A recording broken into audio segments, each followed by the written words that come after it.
Hey, it's Charlie Webster. I hope you're all doing okay. I'm really delighted to say that I'm joined by Northampton Town boss Keith Curle. Give you a round of applause.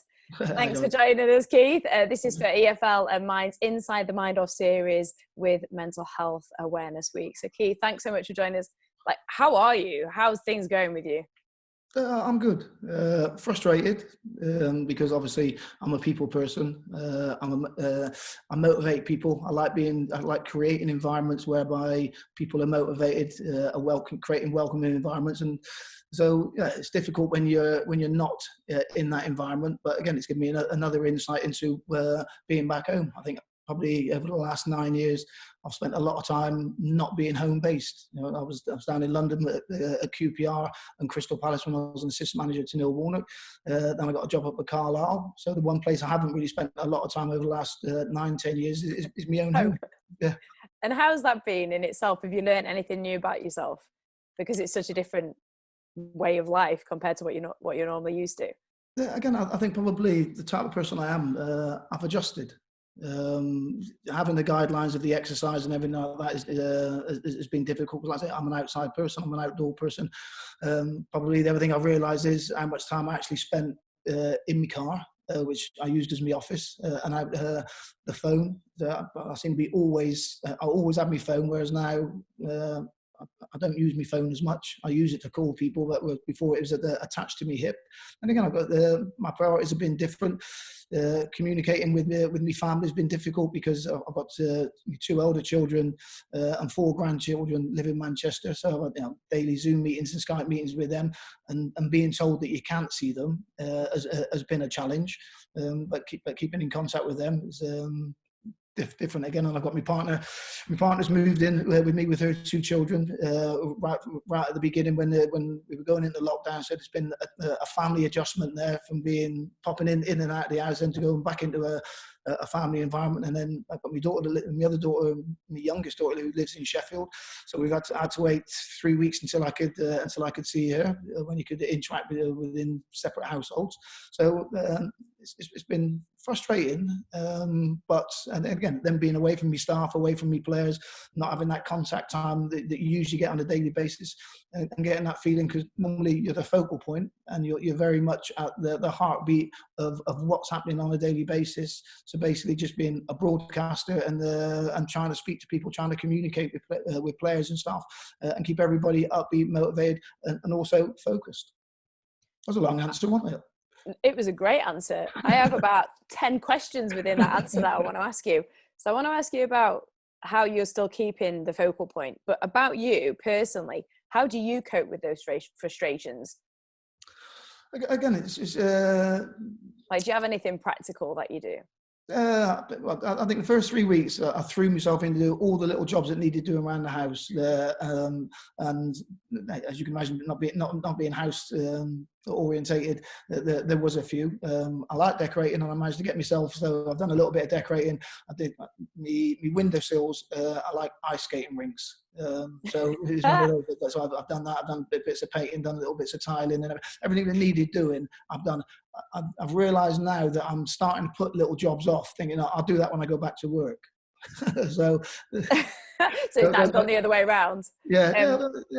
I actually painted my windows shut, so I also had a bit of a decorating experience, but I learned from it, and now I think I'm a very good decorator. After I spent an hour with a knife trying to basically get the dried paint so I could open the window.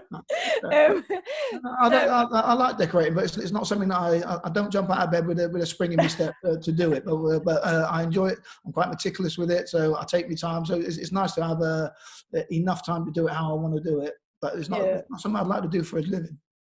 No, I don't know. I'm kind of having it as my second thing just in case.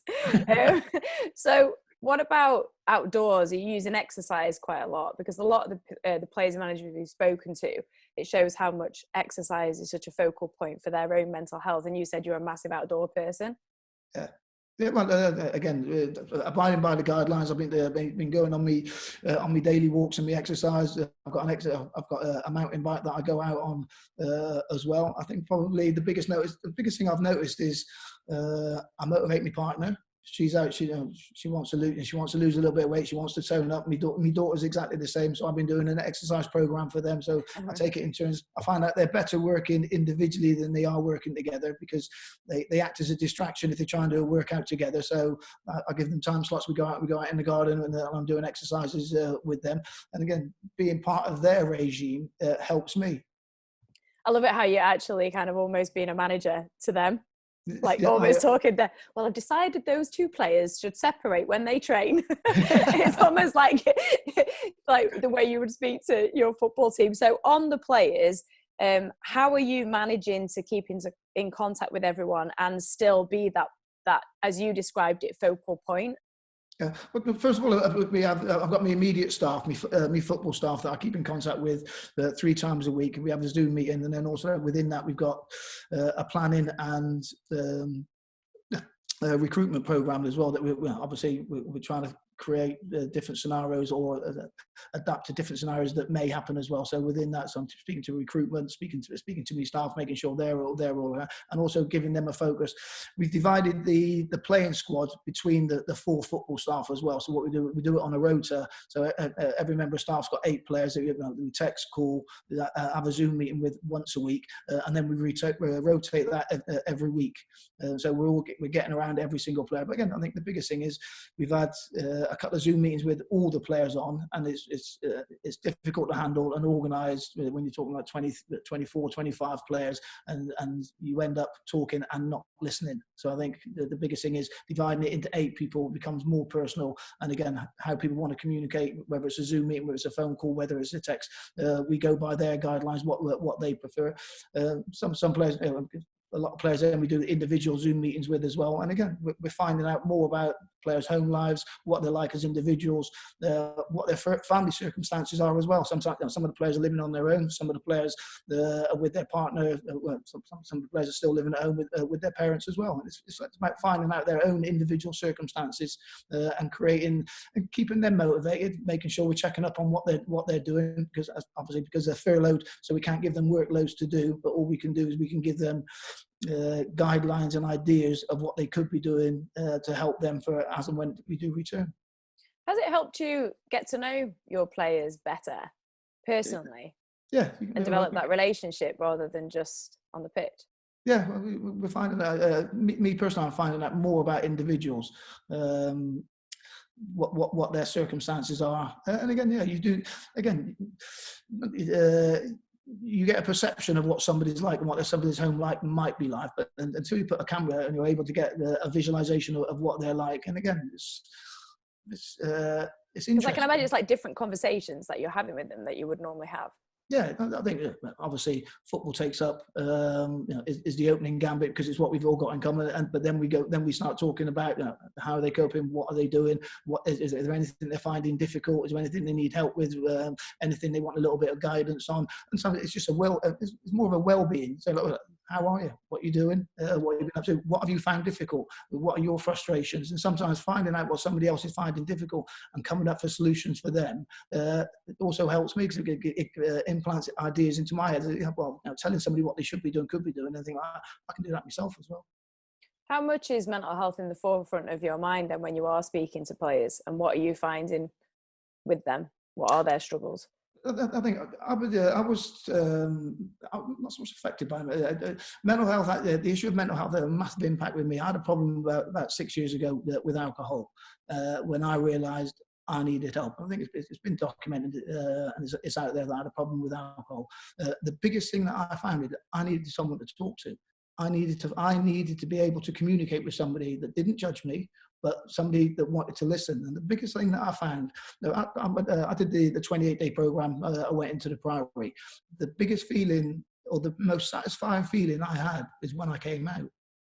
I felt as if I'd unburdened, and the issues that I hadn't disappeared, but they gave me tools that I could challenge the rest of my life. Because the biggest thing that I had was I couldn't see myself going forward, winning a battle and accepting a challenge.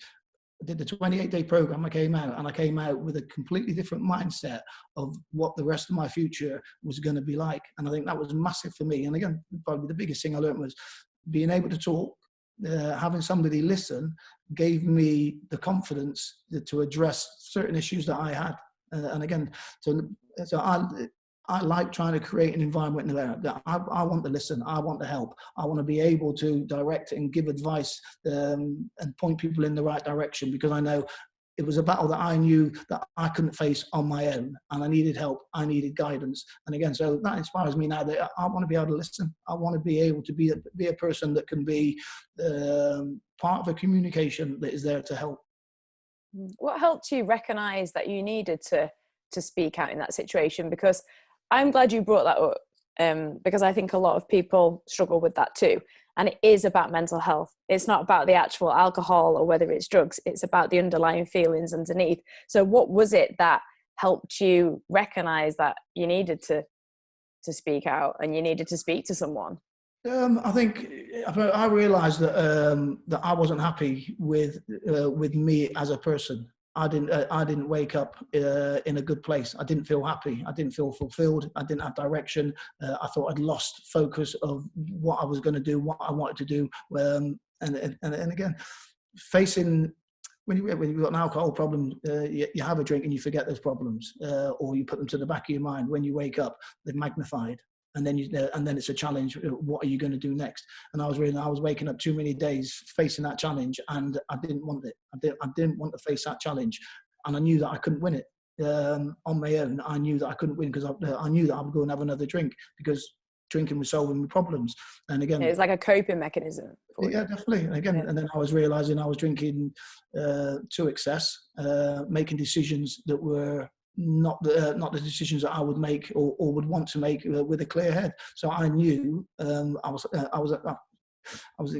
had a challenge that I needed help with. And again, probably the biggest thing was saying, admitting to myself that I wanted that I needed help. Because again, you grow up in a football industry where you can become to be thinking you're invincible and you can face any single challenge, and no matter what it is, you can brush it off or you can deal with it. You deal with defeat, you deal with having a bad day. I realized that I needed help, and I needed. It wasn't so much how quickly I got the help. I needed the right help and the right advice. And again, I needed to be able to talk and be able to communicate. Me to stand up in front of a room of people that I did not know. And tell them some of the issues that I had, some of the thought processes that I was going through, some of the things that, some of the challenges that I thought that I was going to need to face was massive. Because I didn't so much hide it away, because people knew I liked to have a drink, and people knew that I liked to be social, and I was a social animal. But again, I was realizing it was a mask that everybody thought I was all right. Because I always had a smile on my face, always laughing and joking, always the center of attention, always in and around and making other people laugh. So again, being able to come out and just say that I've got a problem that I need a little bit of help with was a big step for me. Did you feel that you always had to wear that mask because the more people saw you like that, the more you almost had to meet that expectation? Again, I think it's just the power of alcohol that when you've had a drink, everything's all right, and you think you've got clarity, but all you're doing, you're putting issues and putting problems off, and you deal with them in a different way, and you don't deal with them in the right way, and you kind of drinking can switch your mindset off. Whereas I know I needed to be switched on if I wanted to do and get where I wanted to get to. I needed to be switched on, and I needed to have clarity, and I needed to have direction, not only in my work life, but in my personal life. I needed to be in a better place. I needed to be happy. I used to go home and I wasn't happy unless I came in, flaked out on their bed, and woke up the next day. Well, you said that when you got help, it didn't obviously take it away. And I think that's the main message around mental health problems. Getting help doesn't just, I've spoken about this with other people within football this week. It actually helps you cope with it. What things do you use maybe that would help other people to cope?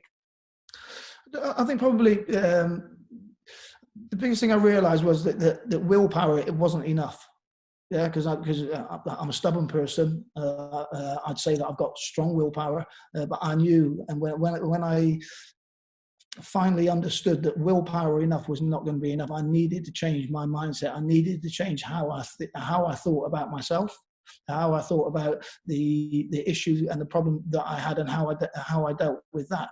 What I say, I've read books. I used to go to the AA meetings, listening to other people's stories, listen to other people's struggles, and listen to other people's success stories, and the dramatic change in their life, the path that they were going down, and their decision. Some people have key moments in their life and in their recovery whereby it sends them on a different pathway. I was desperate to find that path, but everybody is an individual as well, and everybody has a different coping mechanism. What works for somebody, whether it's a textbook, whether it's a script, it might not work for somebody else.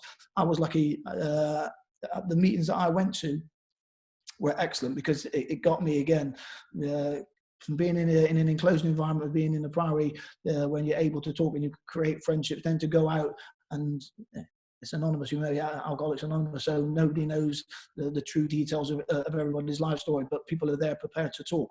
And me being able to engage with people and say, and again, people that I used to walk in the meetings and people would recognize me because of what I've done in football, and they'd be like, wow, I didn't know you had a problem. And I'm saying, well, I had a problem, I'm dealing with it. And they used to help me deal with that, because again, it's a different, when you're in the public eye and people recognize you and people have a perception of what you were, or they don't know who you are. And being able to say to somebody, like, I've got a problem. It's the same problem that lots of other people have got. But that helped me. I want to help. Would you say that it's helped? Sorry about that. I've just got an agent ringing me that they shouldn't be ringing me now. Saved by the bell. I do apologise about it. It was an agent trying to tell me the player. Oh, really? Yeah, I'll switch my phone off as that happens. I mean, we can be parties to the conversation if you want. No, because I'm on furlough, I'm not meant to be working. We won't tell anyone. I was going to ask, thanks for sharing and being so open, Keith. How has it changed the way that you now approach football? Again, I think I've got more clarity.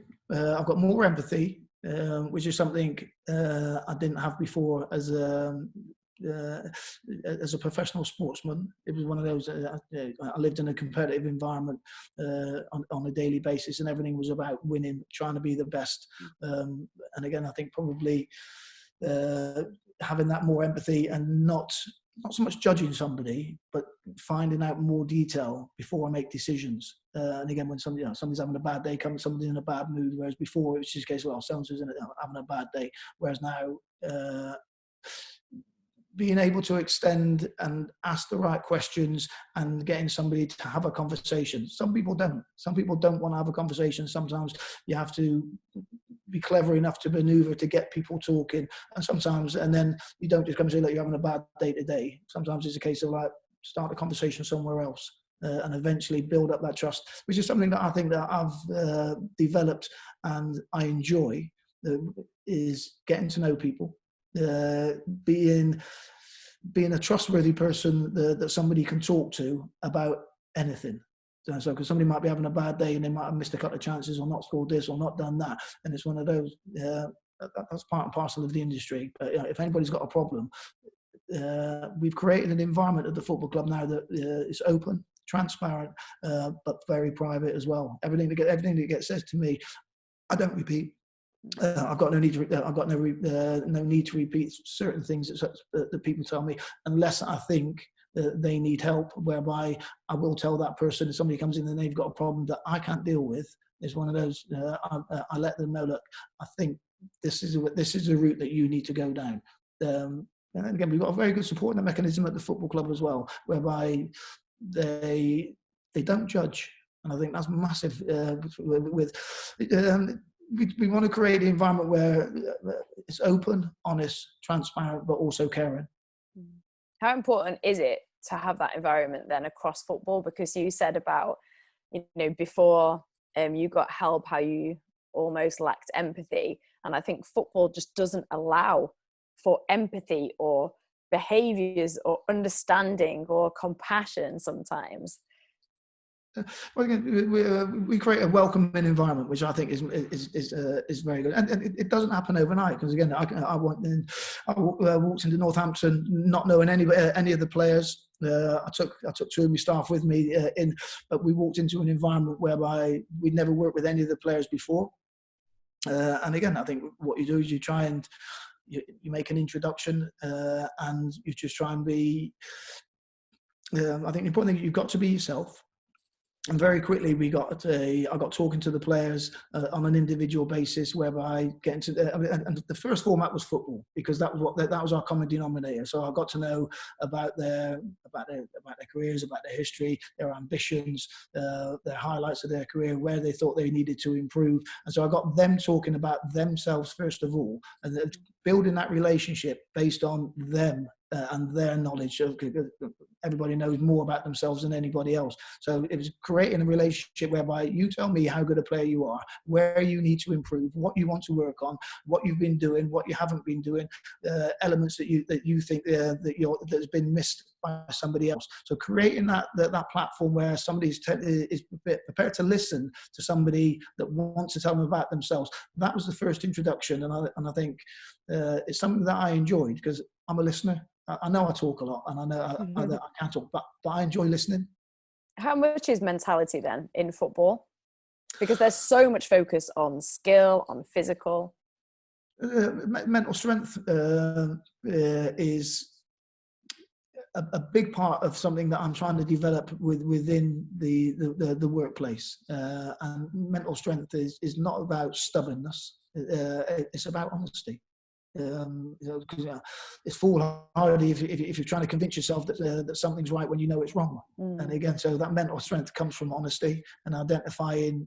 There's nothing wrong with somebody telling you, being honest, what they think. I would rather have somebody's honest opinion than somebody trying to make me feel good by telling me things that weren't true.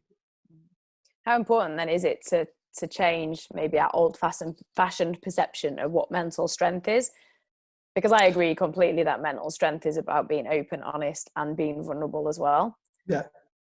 Sorry. I was just going to say, like, how important is it that we change that perception of mental strength? Because there's an old-fashioned perception sometimes still. I think, again, if you mentioned, previously, if you mentioned mental health, it was always deemed a negative. If somebody had a mental health issue, it was deemed as a negative. Whereby now, I think more and more people are becoming in tune. Mental health is a positive, because everybody has and everybody needs to have positive mental health.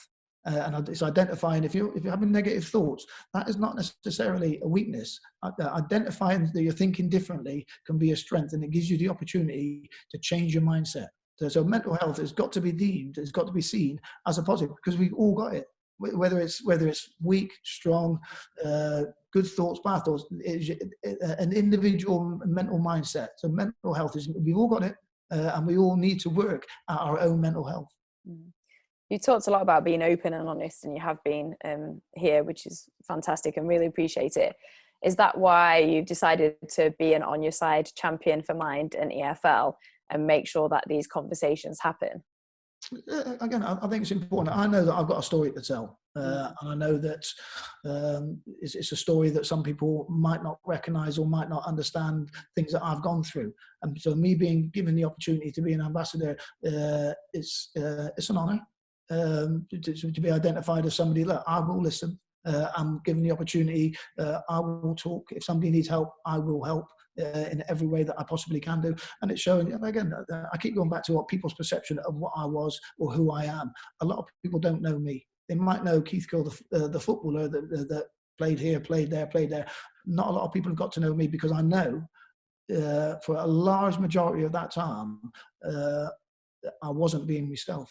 Right. So whereas now I've got a story to tell. People that are interested, come and speak to me, and I'll tell you what I go through, what I'm going through, how I deal with things. Do I have bad days? Yeah, I have bad days, but I know that within every bad day there's a positive that I can take out of it. And again, me not drinking. If you some of the people that knew me, some of the people that I associated with before, if you be able to say to them that I think 6 years this July since I had a drink. A lot of people that knew me at the time would I guarantee you, they would say, no way would you be able to go without a drink, because it was a part of my fabric, part of my makeup. If there was a party, if there was a social event, I was there. I was out and about. My daily life was about where I was going, who I was going to meet, what my social functions was going to be about. So I took a lot of time and a lot of care and attention about where I was going, rather than looking after myself and what I wanted to do, who I wanted to be.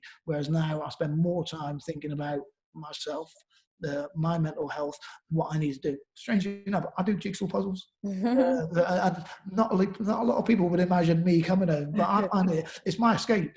I come home because I don't drink now, so I don't go out to the places where I used to go. So that's what I spend when I do come home. I spend a lot of time in my house, and I needed to be. I couldn't just sit down and watch TV every day. So it was one of those. I got involved in doing jigsaw puzzles. I challenged my family. Find me the most impossible jigsaw puzzle, and I'll do it. So they sent me one. I've got loads of them that I've done now with repetitive golf balls all over the place, and nearly every piece looks exactly the same. So they called it the impossible jigsaw puzzle. So I've done it twice. Keith, I'm going to send you. I've got a jigsaw out on my table right there. Is my mum staying with me in a moment, and she started it off, and it's so hard, and both of us still haven't finished it yet.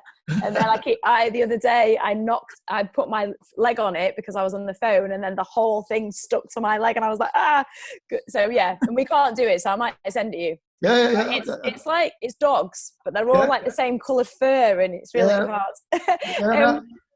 So you're not the only one that's got a jigsaw puzzle to go. I was going to say, do you feel that you then went on a journey to find yourself once you did start to become sober? Because it seems like it's the Keith Curle that we saw on the pitch is so different from the one that started to discover himself 6 years ago. So was it finding out who you are? And did you sometimes feel, well, what is my identity then if it's not that? And if it's not that perception of me? Again, I think I'm still finding out about myself now. I think I'm a calmer person. I don't make irrational decisions now. I've got a different thought process and a different calmness about me now. And again, my biggest thing is how I felt when I came out of the Priory. It was probably the most. I describe it when I speak to people. I describe it. Can you remember? Well, you'll be too young for this. Remember the Ready? There was an advert, a Ready Brek advert. Ready Brek is a yeah, I know Ready Brek. I'm not that young. but they used to have the Ready Brek advert, and the people that had it in the morning used to have a glow surrounding them. That's what I felt. When I came out of the Priory, that's what I felt like. I felt as if I had a glow about me, and I had a protective shield around me, and I don't know why. I just felt as if I didn't know where I was going, but I knew I had somewhere to go. And it sounds weird, but I had direction, but without an end point. I knew I was going on a journey, and I prepared myself. Make sure you're ready. I didn't know at the time that journey was going to be Carlisle, and it was one of those. I knew I came out. I knew positive things were going to happen to me, and then within 2-3 weeks of me coming out of the Priory, I got an interview for Carlisle, and I knew driving up there I was going to get the job. I was preparing myself for what I was going to do because I knew it was going to be a big change in my lifestyle. So before I even had my interview, I knew I was going to get the job, and it was going to be a journey that I had to be prepared for. Because I was moving away from home, going to be away from family. No, sorry. Agent number 2. Another agent won't take no for an answer. I'm going to keep you going as long as possible, because we can see what's going on behind the scenes. so again, I think I knew I was going to go on a journey, and again, I'm still on a journey now. Just to wrap up, Keith, what would you say to anybody that can relate to themselves in some of the things that we've talked about, especially in terms of alcohol? I think again, everybody's different.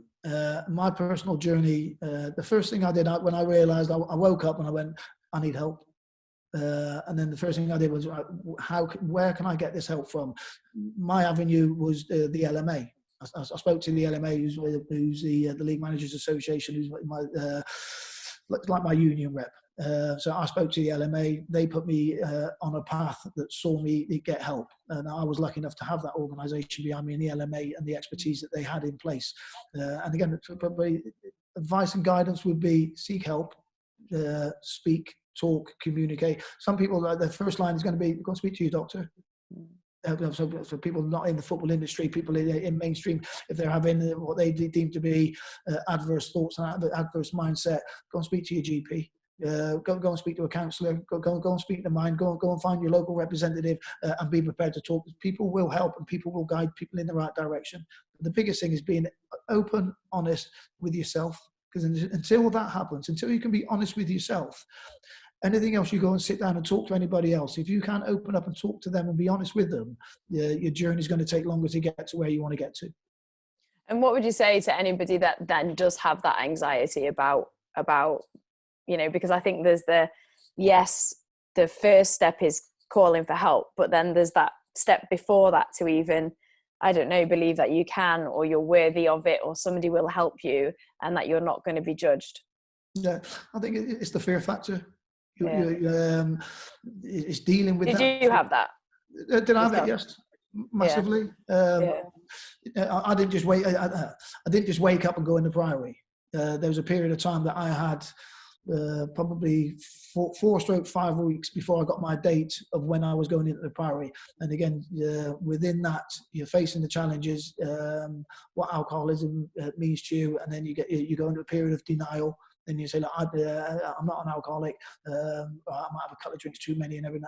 Until you can get that honesty and you can have that clarity, like, I need help. And again, there's different forms of alcoholism. You can be an alcoholic if you only have 1 drink a day.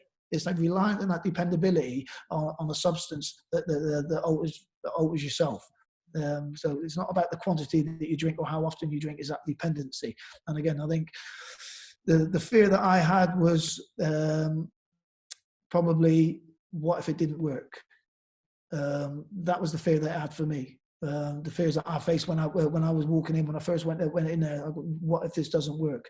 And then I realized, well, if I'm honest with myself, I'm honest with other people, I'm going to give myself the best opportunity to have a lifestyle whereby I make myself happy and I'm able to look at myself in the mirror and say, like, yeah, you're going in the right direction.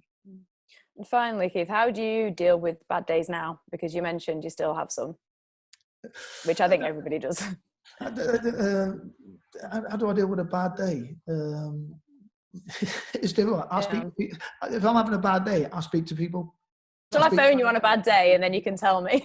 Yeah. Again, I'm a talker. So if I have a bad day, I talk. So whether it's to my family, whether it's to my missus, whether it's to work colleagues, it's one of those, I talk, and then by the end of it, I end up having a good day because I like being around people. Me having a bad day now is if I can't go out, or I've used up the exercise, so I can't go for a walk. So then I think, well, I have to go into my garden. Then I go and find something to do. I'm trying to make sure I don't start decorating again. You're all right. You seem to be quite good at decorating. To me, that's painting my windows open. I mean, sure. Thank you for and for you to sharing with us. You're on social media, aren't you? If anybody wants to reach out, can they reach out to you? Yeah, they can. Yeah, by all means. I'm not as active on it as what I should. I've not got a Facebook account, but I'm on Twitter. I'm contactable at the football club. People within the industry, people outside the industry, if you want to talk to me, I'm available. Lots of people have got my number. I don't shy away from giving me number out. If I can help, I help. Probably one of the things I'm finding enjoyable at the minute is what the club are doing.